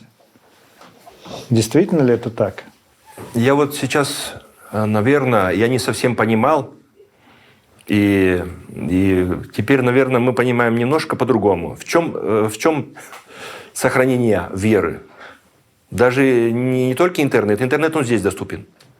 Также люди с интернетом, также с WhatsApp, также с Телеграмом, все нормально. И, наверное, с занятием. Чтобы людям свободного времени лишнего не было. Я когда-то, наши родители, деды, прадеды, они переезжали в разные места. Появляется много людей, они просто, какие-то молодежь собираются, и в другую деревню уезжают, в другие районы и начинают другое место. Почему? Когда с нуля начать, где у тебя нету ни одного родного гвоздя, у тебя есть много времени, забот, которые тебе не дает свободного времени, чтобы терять времени или заниматься мирской суетой. Суетой. И вот сейчас мы стали понимать, что это важно. Влиянием, то, что нужно сохранять, нельзя или нехорошо ездить по магазинам и все такое, и общаться. Это не то, что нехорошо. Многие могут там понять не так. Не то, что не хочется с людьми общаться. Чтобы сохранить свое, нельзя впитывать другое. Это не... А вот очень важный вопрос. А здесь, в России, проще сохранять свое, чем в Бразилии вам? Не проще и не... Одинаково. Одинаково. Вы ездите куда-нибудь там в город отдохнуть? Да. Выезжаете отсюда? А куда? Владивосток, допустим. Там. По-разному бывает. Владивосток? По делам едешь, то там. Я видел, что вы даже на море ездили. Обязательно. Да, прошлый год, да, там. В отпуск? Ну, или в смысле, на каникулы? Ну, просто, да, что съездили покупаться, там, на пляже позагорать с родителями ездили, вот с моими. Они это тоже в свободное от работы время. Поедем. Собрались, поехали, так вот получилось. В Боливию нету мыслей съездить? Пока нет. Ну, что, тут много дел, стройка, пока работаем тут. А ты не хотела в Боливию съездить? Она была. Я была. А, ты была? Да, он меня то есть- свозил один раз. А, вы были уже в Боливии? Серьезно? И как тебе, кстати? Ну, это очень интересно. Меня там говорили, ты там, ой, приедешь, ты там будешь в шоке. Я говорю, а с чего быть в шоке, если все как всегда? Мне понравилось там даже, не знаю, это все-таки другая культура, другая страна. Я потому что нигде не была до этого. Как тебе вообще кажется, местные люди и бразильцы, они похожи или разные? Разные. В чем разница? Ну, наверное, сложно сказать. Местные люди, русские люди добрее. Добрее? Да много. Чем бразильцы? Да. Интересно как. Они, если у кого-то что какая-то нужда есть, они бегут помочь. Серьезно? Да. Я очень не знаю. Я уже мне встроилось это впечатление еще с Москвы, когда несколько раз был в Москве. И сейчас вот в деревнях, когда вижу, как люди, оно типа так. Они иногда закрытые, а вот есть какая-то нужда, они бегут помочь. В Бразилии не так? Нет. Там, ты решай свои проблемы, как хочешь. А я слышал, ты, когда переехал, то ты как-то говорил, что какой-то негативный народ кругом. Ну да. Это твое выражение, да? А что это значит? Ну, я оттуда приехал, я больше улыбался, сейчас как-то меньше. Тут идешь, улыбаешься, с человеком разговариваешь, на тебя смотрит, как будто ты какой-то ненормальный. Что ты улыбаешься, стоишь, да? Приходишь в магазин, спрашиваешь что-то, они это говорят, не поймешь, переспрашиваешь, он на тебя наорет, да что-то вот так вот, знаешь. А в Штатах был там, приходишь на заправку, я плохо английский вообще там не понимал, там, они с тобой что-то начинают разговаривать, спрашивать. Приходишь в магазин, на кассу приходишь, отдаешь что-то, оплатите, он с тобой начинает разговаривать, что-то там, рассказывать шутку, что-то, еще что-нибудь спрашивает, как зовут, до чего знакомятся. А тут там бу-бу-бу на тебя ходят. А как местные власти помогают, мешают? Какие с ними отношения? Ну, сейчас наладилось, сейчас нормально стали, с главой района нормально общаемся, так хорошо стало. Да, я думаю, со временем еще лучше станет. Ну. Все равно как бы привыкнут уже. Уж как-никак сколько. Я вот уже замужем 5 лет будет летом.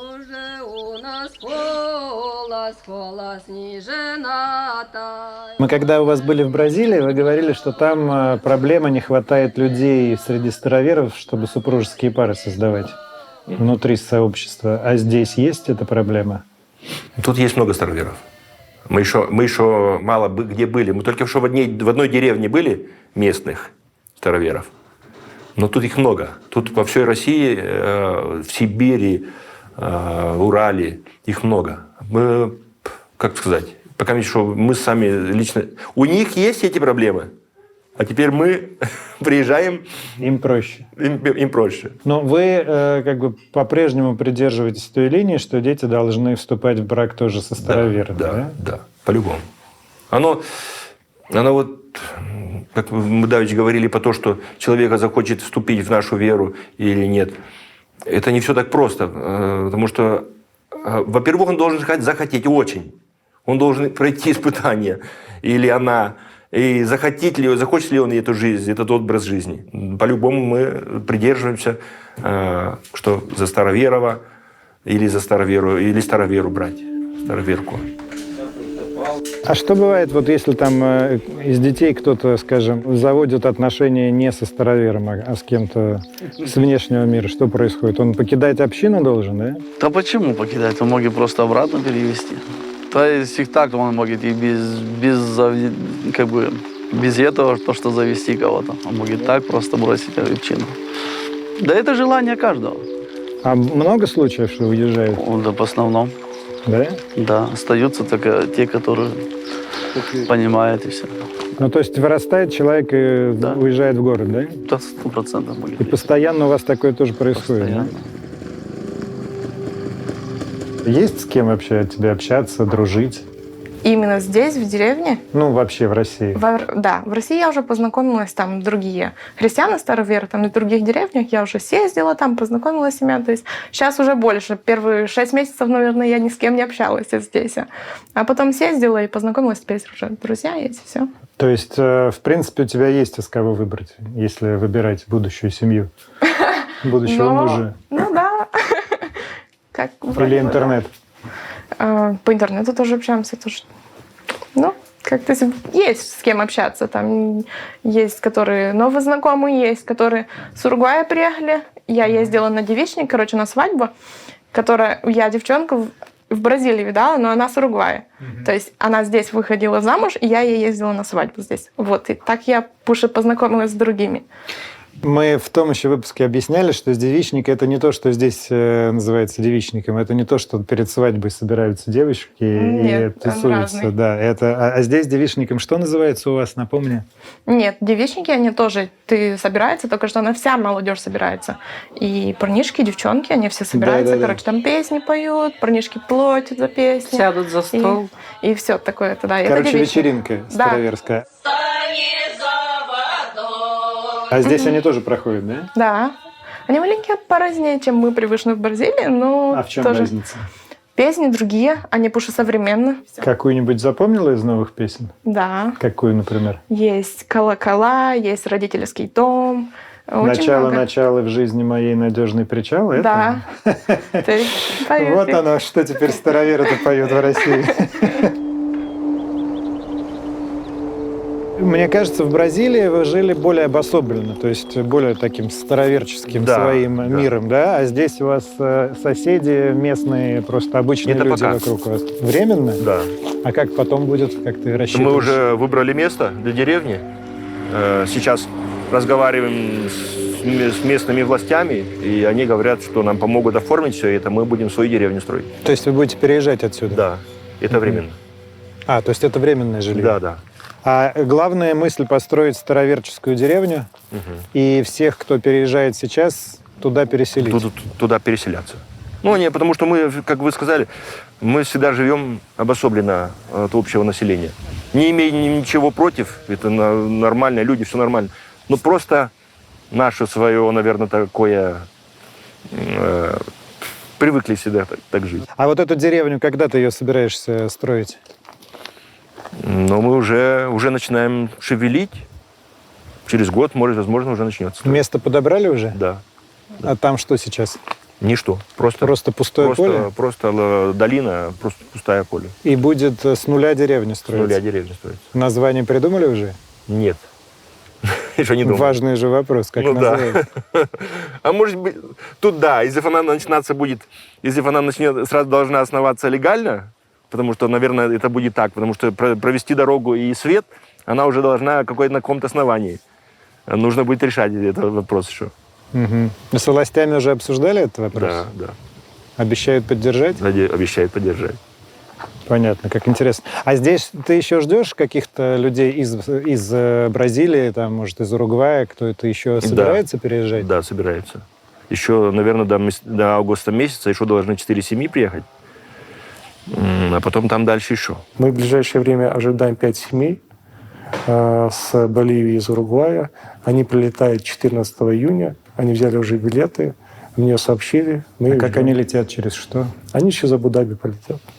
То есть, значит, из Южной Америки в Абу-Даби, оттуда, соответственно, Москва. в Москву. Да, из Москвы сюда. Москвы сюда. Да. Нехило. Одним из первых староверов, кто переехал в Россию еще в 2008 году, был такой Данила Зайцев. Он приехал из Уругвая, и как-то у него здесь по уже понятным вам причинам все не заладилось, с чиновниками не нашел общего языка, с местными тоже не нашел. Ну, короче говоря, через некоторое время он решил, что все не пошло, и уехал жить в Аргентину. Написал уже там книгу «Повесть и житие» Данила Терентьевича Зайцева. Я написал то, что происходило в моей жизни. То, что я видел своими глазами. Так? Я писал с обидой. А почему обида? А почему? Это не то, что современным староверам это. Это книга будущему поколению староверов. Почему?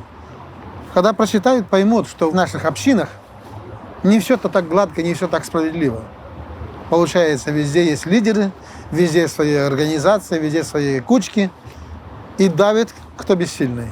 «Житие» Данилы Зайцева стало бестселлером в кругах людей, которые интересуются этим вопросом, интересуются староверами, ну, вообще у широкой публики, можно так сказать. Но интересно, что в кругу самих староверов, сколько я с ними про это не говорил, что в Бразилии, что здесь, на Дальнем Востоке, к Зайцеву отношение такое сложное, потому что он написал много конфликтов внутри самой староверческой среды, про Россию писал так довольно жестко, и староверам это не понравилось в целом.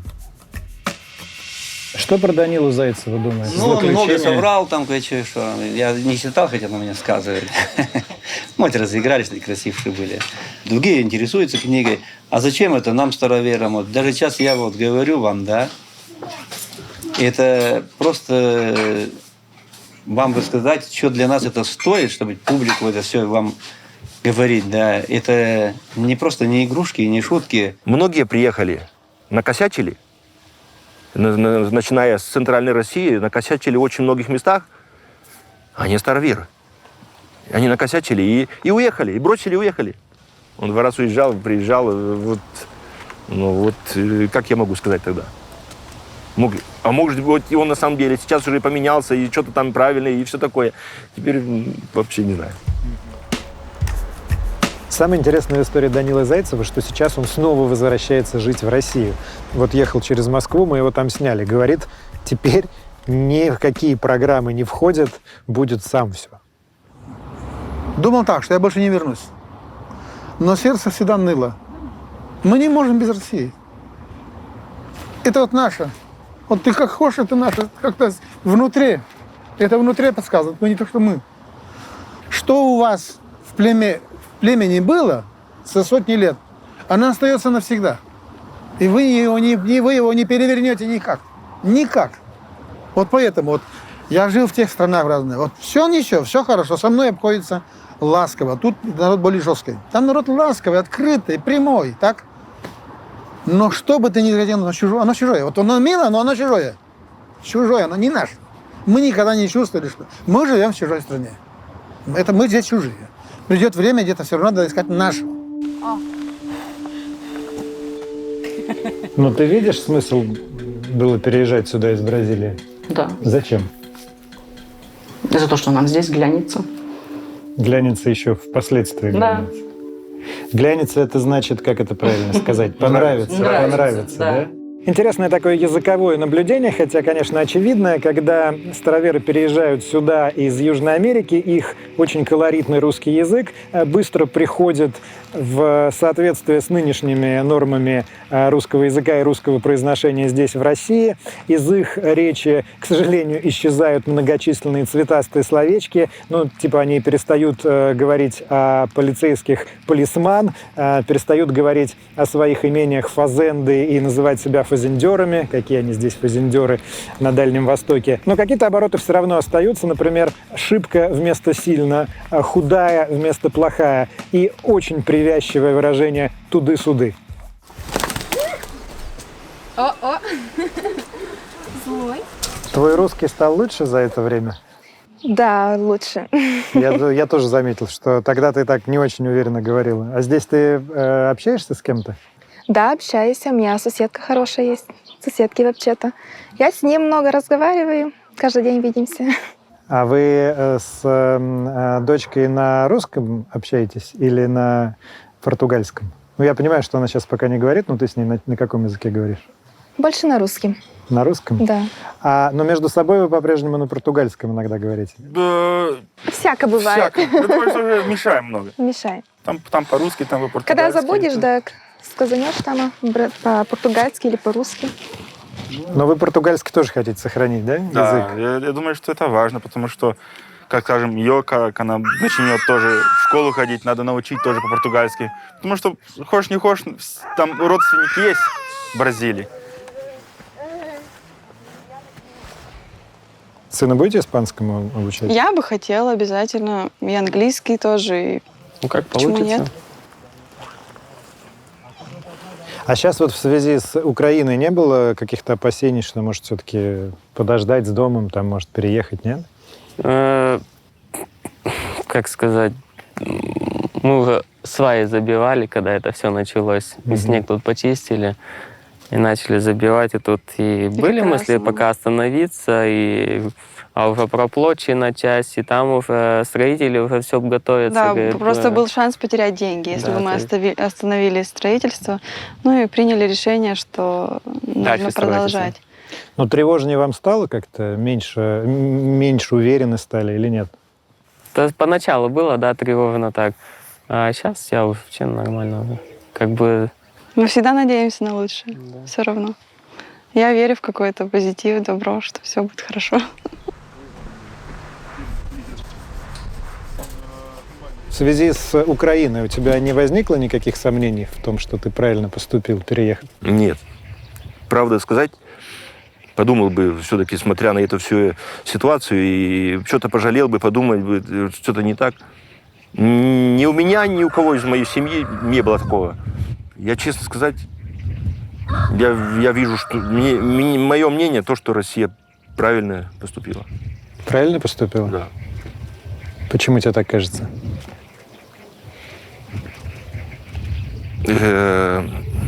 Немножко теперь добавим то, что, конечно, эта ситуация, военная операция, это по-любому неправильно, это нехорошо.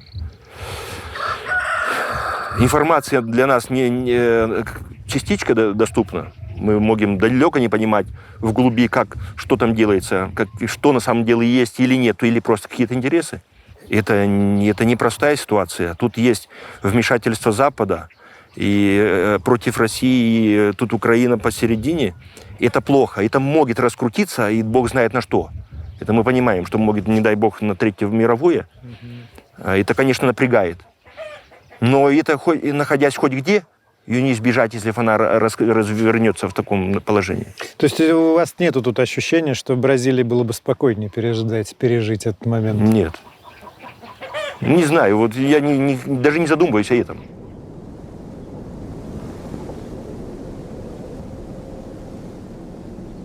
Смотрите, какая красота. Здесь вообще, конечно, очень красивые места. Про это можно было бы отдельный выпуск снимать. В последние годы, кстати, много амурского тигра стало, намного больше. Они даже выходят к селам, к староверческим селам в том числе. У многих староверов есть оружие, охотничье зарегистрированное. А, упреждая вопрос, в армии староверы не служат, потому что стараниями митрополита Корнилия староверам, переехавшим, предоставлена отсрочка. Была отсрочка официальная до 25-го года.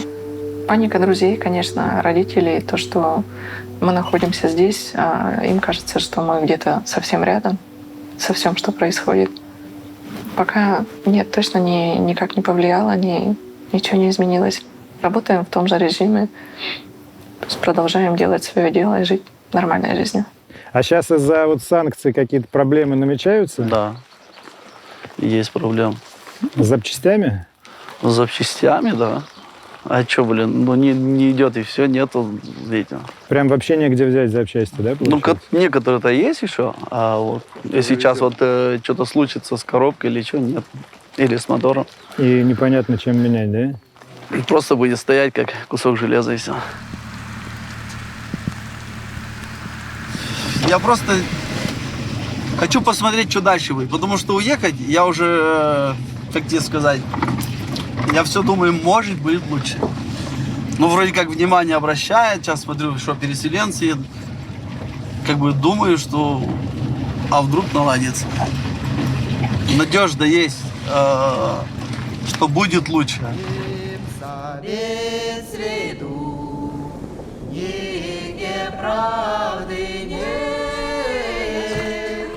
А у тебя есть ощущение, что ты домой вернулся? Сейчас тут у меня дом. У меня есть.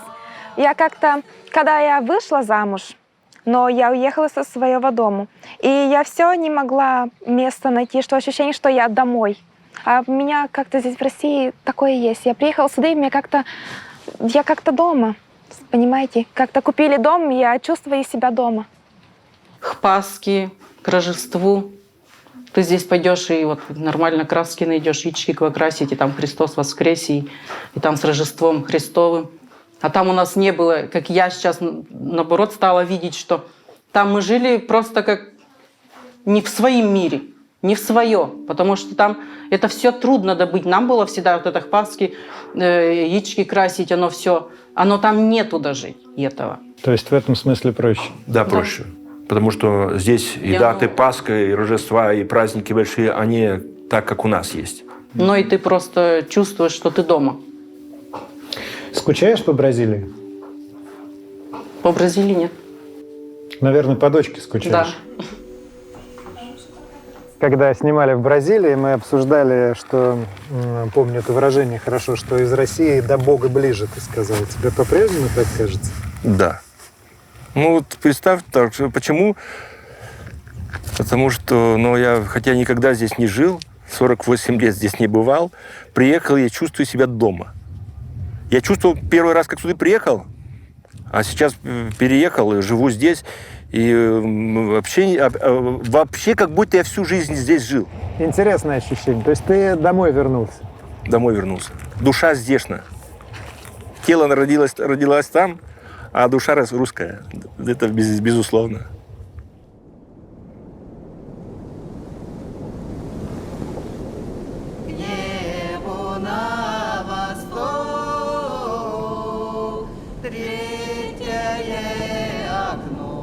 Ну вот, друзья, как обычно, все выводы у нас на канале вы делаете сами. У меня намного более сложные чувства и ощущения после съемок этого выпуска, чем было 2 года назад в Бразилии. Потому что, смотрите, люди жили на чужбине, чувствовали себя белыми воронами, хотели вернуться на свою историческую родину, в свою страну. Вернулись и продолжают оставаться белыми воронами. И жизнь их по-прежнему полна всяких сложных и порой тяжелых испытаний. Возможно, думаю я, это говорит о том, что возвращение – это не перемещение по плоскости, а путь к самому себе. В известном смысле такой, знаете, поиск легендарного града Китежа. Но интересно, что никто из староверов, которых мы здесь, на Дальнем Востоке, снимали, даже те, кто сильно жалуются на судьбу, кто жалуется на чиновников, на несправедливость, не жалеет о том, что переехал в Россию. Никто не сказал, что пожалел. Все чувствуют, что они сделали то, что должно было сделать. И для них это важно. И вот это вот ощущение должности того, что произошло, и правильности, оно возвращает нас, как ни странно, к знаменитому моральному императиву Канта про то, что ничего не важно, кроме звездного неба над нами и нравственного закона внутри нас. И если ты уверен в том, что ты делаешь то, что должно, то ты действительно с чистой совестью можешь сказать себе «будь что будет». Не знаю, как сложится судьба староверов, наша судьба, судьба редакции дальше, в нашем с вами новом мире. Если все будет хорошо, на что мы все надеемся, то думаю, что через пару лет мы обязательно снимем 3-ю серию этого выпуска, потому что, конечно, интересно посмотреть, как получится у Авраама Калугина, что произойдет с другими нашими героями, да и вообще посмотреть, что с нами и с нашей страной к тому времени произойдет. Это редакция. Комменты, лайки туда. Подпишитесь на канал. Скоро увидимся.